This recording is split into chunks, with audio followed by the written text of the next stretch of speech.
at Digital Futures in London. Stephen, you moderated a panel this morning, a vast array of talent there. The focus was on smarter strategies for the smarter customer. What were the key takeaways from that panel? What are you taking away about the smarter economy?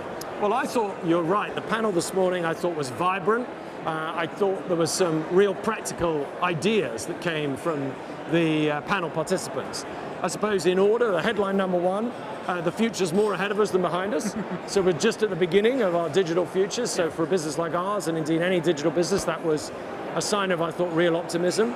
A slight word of caution on valuations, but you know, within digital services, I think a view that actually many of those applications are still to come.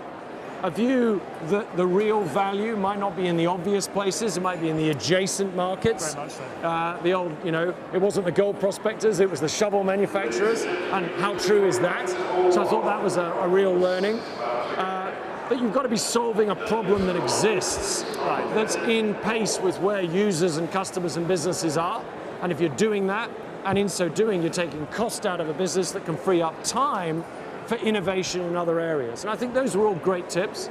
I think on top of that, some really practical things. You've got to be able to deliver it. Execution matters. You've got to respect the markets you work in. Local matters. That it's got to work. Physics matters.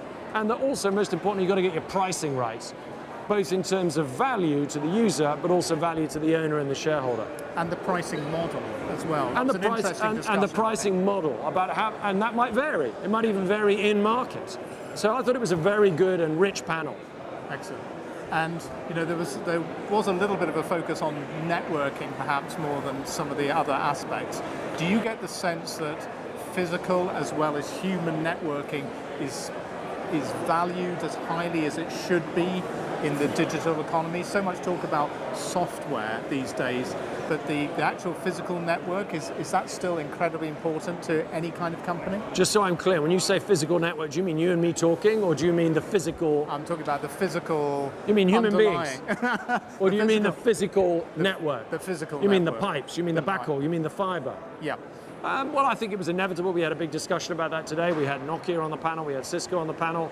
I think, you know, one of the truths of the services that we consume, whether as businesses and often more as consumers, is our desire and our demand often exceeds the supply. There was some technical discussion around the importance of latency as well as speed, and all these things matter, particularly for some service innovation, which is very time dependent.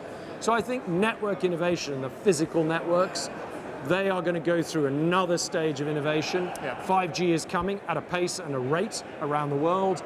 Fiber deployment, particularly closer to the user, closer to the business, it's going to have to continue to come at a pace and a rate.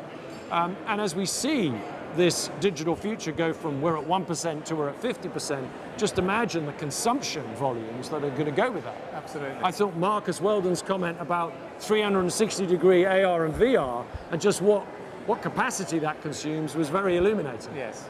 So we're a little way off having that here at Digital Futures and in our homes, but I'm sure in a couple of years that'll happen, and then we can maybe chat about it then without being in the same room.